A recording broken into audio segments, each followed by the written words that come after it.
साहेब, एकीकडे आज आपल्या महाविकास आघाडीच्या सर्वच महिला राजभवनावरती गेल्या होत्या. अत्यंत महत्त्वाचा प्रश्न होता, मात्र त्या ठिकाणी भेट देखील नाकारण्यात आल्याचं पाहिलं हे मला याच्यातल्या तांत्रिक बाबी काही माहिती नाही, परंतु विषयाचं गांभीर्य पाहता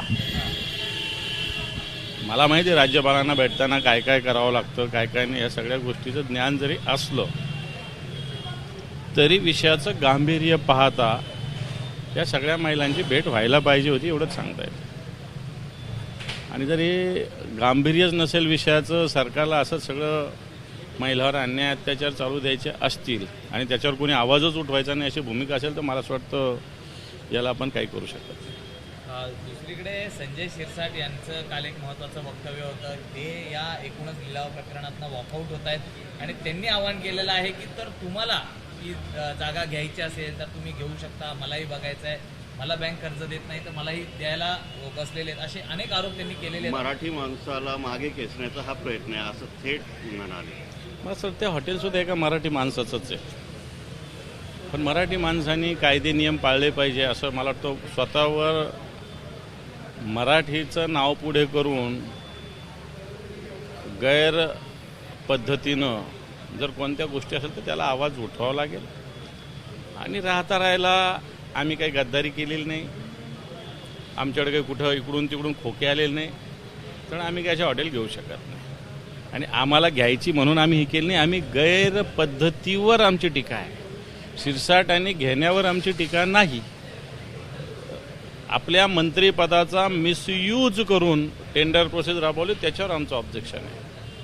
शिरसाटने जे नियम कायदे लागू आहे त्या पद्धतीने घ्यावे, त्याला कोण रोखणार आहे? त्याला थोडी कोणी रोखू शकतं. ते म्हणताय जर माझं काढलं तर मीही इतरांचं काढायला कमी नाही काढावं, पेटलं तरी चालेल, मग काढावं, आपल्याला त्याच्याशी काही घेणं नाही. तुम्हाला जे जे बोलायचं ते करावं. मला असं वाटतं ते स्वतःच म्हटले मी चक्रम आहे, मी वेडा आहे.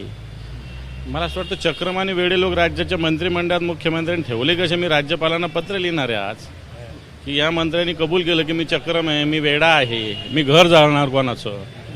जर असे लोक मंत्रिमंडळात असतील देवेंद्र फडणवीसांच्या, उद्या मंत्रिमंडळाच्या बैठकीत बसून एखादा चक्रमपणा केला, एखादा वेडापणा केला तर मला वाटतं नवीन काही गोष्टी होऊ शकतात. म्हणून मी राज्यपालांना विनंती करणार आहे की स्वतः संजय शिरसाट यांनी कबूल केलेलं आहे, कॅमेरा ऑन, मी चक्रम आहे, मी वेडा आहे, मी घर जाळू शकतो. तर मला असं वाटतं असा मंत्री या राज्याच्या मंत्रिमंडळात राहण्याच्या कामाचा आहे का?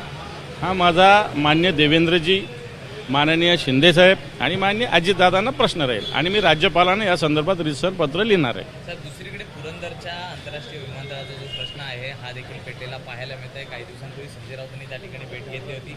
शेतकऱ्यांचं त्या ठिकाणी विमानतळासाठी संदर्भात जागा देण्याला विरोध आहे, मात्र कुठेतरी दबाव तंत्राचा वापर त्या ठिकाणी केला जातोय का? मी स्वतः पुरंदरला जाऊन आलेलो आहे, शेतकऱ्यावर दबाव टाकण्याचा प्रयत्न करतो. त्या दिवशी लाठीमार झालेला आहे.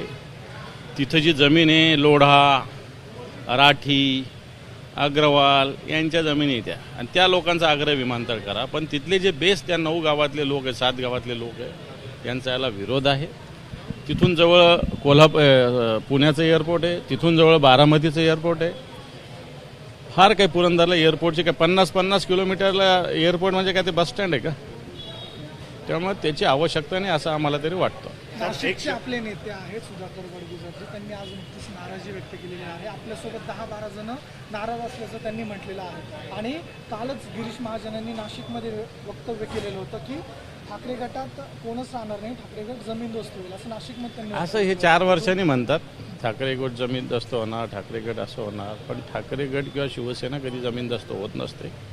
कोणी नाराज असेल पक्षात तर मला असं वाटतं त्याच्या नाराजीचं कारण जाणून घेतले जातील आणि नाराजी दूर करण्याचा प्रयत्न केला जाईल. सर, एक शेवटचा प्रश्न, सरकारनं जे शेतकऱ्यांसाठीचा जो निधी असतो किंवा मदत असते ती 3 हेक्टरवरून 2 हेक्टरवर केलेली आहे, कुठेतरी कपात केलेली आहे. हे सरकारने जे काल जाहीर केलं अशा पद्धतीनं नैसर्गिक आपत्ती आल्यानंतर NDRFच्या नियमानुसार 2 हेक्टर होती.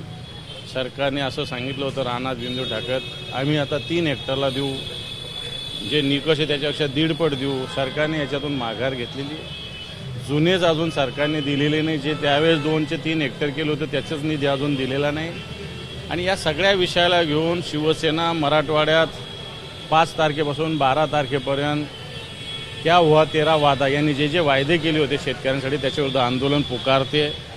संपूर्ण मराठवाड्यात 72 तालुक्यामध्ये 5 ते 12 जून दररोज 8 दिवस आम्ही या सरकारने जे जे वायदे केले होते त्याच्या विरोधात मराठवाड्यात आम्ही रणशिंग फुंकलेलं आहे. सर, महिला शेवटचा प्रश्न. आयोगाच्या जवळपास 6च्या 6 जागा या रिक्त आहेत. अध्यक्षपद सोडलं तर इतर सदस्यांच्या जागा या भरलेल्या नाही आहेत.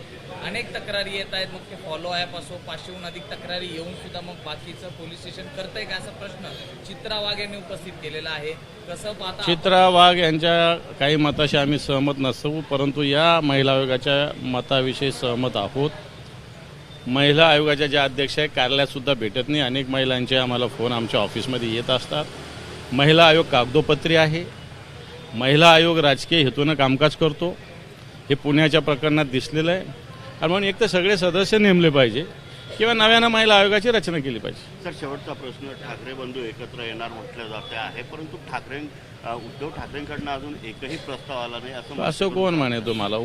आम्ही सगळे म्हणलो ना, उद्धव ठाकरे म्हणजे आम्ही सगळ्या परवा संजय राऊत साहेब बोलले, आज आम्ही बोलतो की येणाऱ्या काळात राज साहेबांनी जी आव्हान केलं होतं त्याला उद्धव साहेबांनी प्रतिसाद दिलेला आहे.